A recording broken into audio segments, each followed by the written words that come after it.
Assalamualaikum warahmatullahi wabarakatuh. Saya Agnes Tiani Widya Lestari, NIM H0A12005 dari Prodi Manajemen Pemerintahan, ingin menjelaskan tentang laporan keuangan untuk perusahaan jasa. Laporan keuangan untuk perusahaan jasa merupakan perusahaan yang bergerak dalam bidang penjualan jasa, keahlian. Contoh perusahaan jasa seperti kantor akuntan publik, usaha salon, usaha bengkel, bank, asuransi, lembaga pendidikan, sekolah, universitas, klinik, dokter, kantor notaris, perusahaan leasing, rumah sakit, usaha rental mobil, jasa pengurusan surat-surat, usaha jasa pengiriman, dan sebagainya. Laporan keuangan jasa. Dalam menjalankan usahanya, perusahaan jasa juga melakukan kegiatan transaksi dan juga memiliki laporan keuangan perusahaan jasa yang berbeda dengan laporan keuangan dagang.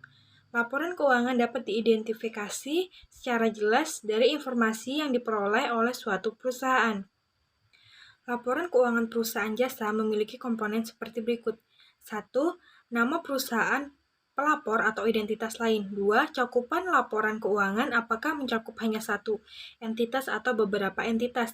3. Tanggal atau periode yang dicakup oleh laporan keuangan, mana yang lebih tepat bagi setiap komponen laporan keuangan. 4. Mata uang pelaporan.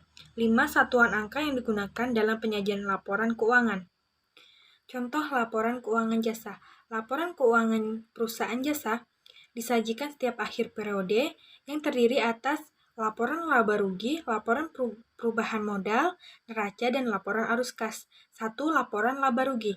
Laporan laba rugi adalah komponen keuangan perusahaan jasa yang menunjukkan pendapatan dan beban dari suatu perusahaan dalam satu periode akuntansi.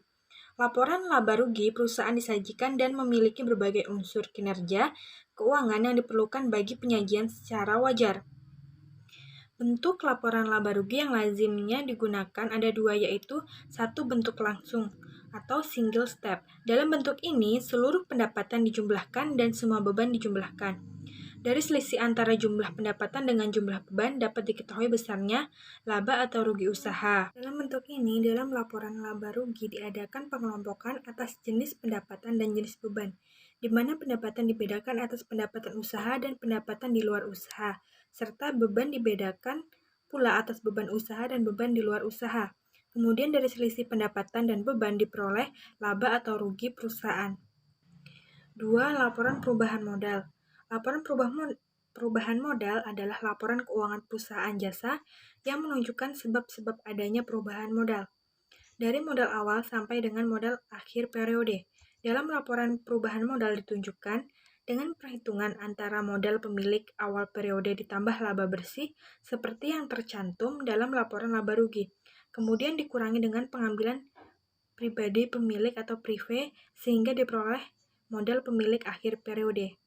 3. Neraca atau balance sheet. Neraca adalah laporan keuangan perusahaan jasa yang menunjukkan keadaan keuangan atau posisi keuangan suatu perusahaan pada akhir periode. Posisi keuangan yang dimaksud terdiri atas jumlah aktiva kewajiban dan modal. Dalam penyusunan neraca harus diurutkan sesuai dengan tingkat likuiditasnya atau tingkat kelancarannya. Rekening yang lancar harus didahulukan penyusunannya dan rekening yang kurang lancar disusun di bawahnya.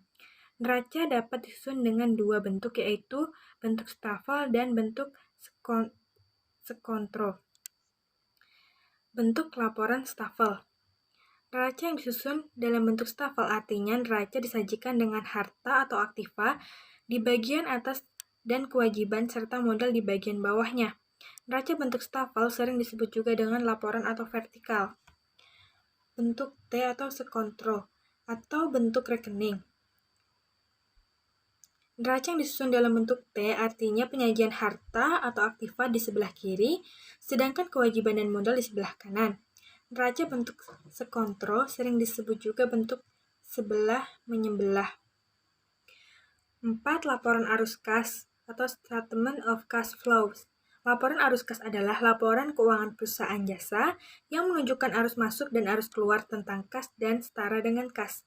Kas merupakan uang tunai atau saldo kas dan rekening giro, sedangkan setara kas merupakan investasi yang sifatnya sangat likuid, berjangka pendek, yang dengan cepat dapat dijadikan kas. Laporan arus kas harus melaporkan arus kas selama periode tertentu, dapat diklasifikasikan menurut aktivitas operasional, investasi, dan pendanaan. Dengan disesuaikan bisnis perusahaan tersebut, klasifikasi menurut aktivitas bertujuan memberikan informasi yang menunjukkan para pengguna laporan untuk menilai pengaruh aktivitas tersebut terhadap posisi keuangan perusahaan serta terhadap jumlah kas dan setara dengan kas.